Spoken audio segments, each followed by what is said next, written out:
Hey, assalomu alaykum. Qadrbalan, qadrdonlar, atachayin to'shasiga yoqimli kayfiyatlar. Kayfiyat tushirmagan holatda aka-ukalar. Sizlarda ham shunaqangi hodisa ro'y beradimi? Aka-ukalar, usta aka-ukalarga endi bu murojaatimiz. Ilgari-ku bir ishimizda ayb topib pul bermasligida paydo bo'lar edi. Yo bo'lmasam unum kasali materialni hisoblamamiz ko'payib ketibdi, yo bo'lmasam kvadrati muncha bo'ladi deb o'ylamanman deb shu aldashdi paydo bo'lardi-da. Endi bunisi oshib tushdimi deyman-da.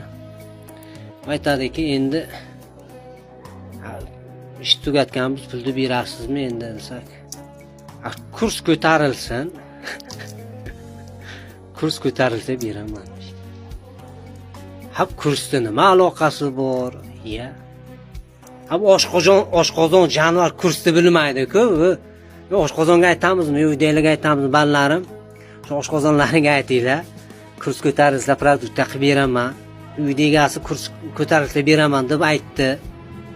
Undan ko'ra bermay qo'yaver, bir bahona qilib urush janjol qilgan, pulni bermay qo'y, nima qilasan uni aqli odamni ahmoq qilib.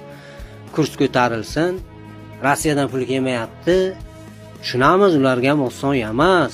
Musofir yurtdagi do'stlarimizga og'ir botmasin. Bu aksariyat xonadonda hamma emas. Semya Bezurodov ne buvayt degandaki, mana shunday odamlar ham shunaqangida. Endi bu har kimga emas, bu har kim xafa bo'lmas kerak bunga. Bu o'zi tomiriga urdi bu gap bilan, o'zi yetib bordi shu odamlarga. Nima qilib ustona aldab pulni bermaydigan bo'lsalaring, undan luchi bermaylar qo'yinglar, biz shunday shuva beraveramiz aka-ukalar. Kayfiyat tushirmaymiz. Alloh bersin har bandaga. Sog'lik, salomatlik. Musofir yurtdagi do'stlarim, o'g'illaring oltin moshinalari yomon bo'lsin. Sog' salomat bo'linglar, bosh ko'zinglarning og'rimasin.